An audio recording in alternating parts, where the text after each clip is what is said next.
સુરતના ગોડાદરા વિસ્તારમાં પતિએ પત્નીની કરી હત્યા, વધુ એક પતિ બન્યો હેવાન।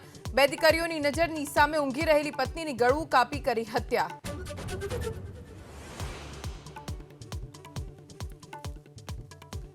છોટાઉદેપુરમાં ડોક્ટરનો નશાની હાલતમાં હોય તેવો વિડીયો વાયરલ। કવાંટ સામૂહિક આરોગ્ય કેન્દ્રના ડોક્ટરનો નશાની હાલતમાં દર્દીએ વિડીયો બનાવી કર્યો વાયરલ।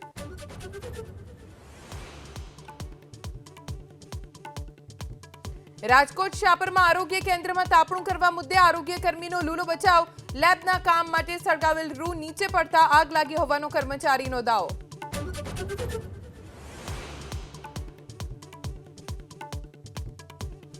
વડતાલ સ્વામિનારાયણ મંદિરના મેનેજિંગ ટ્રસ્ટી બોર્ડની 12 એપ્રિલે ચૂંટણી। દેવ અને આચાર્ય પક્ષ વચ્ચે જંગ।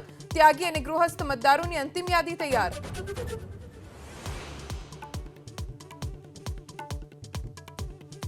પટનામાં બીપીએસસી વિદ્યાર્થીઓના આંદોલનનો આજે 12મો દિવસ। વિદ્યાર્થીઓ ગાંધી મેદાનમાં મોટી સંખ્યામાં થયા એકઠા। પ્રશાસને નથી આપી મંજૂરી।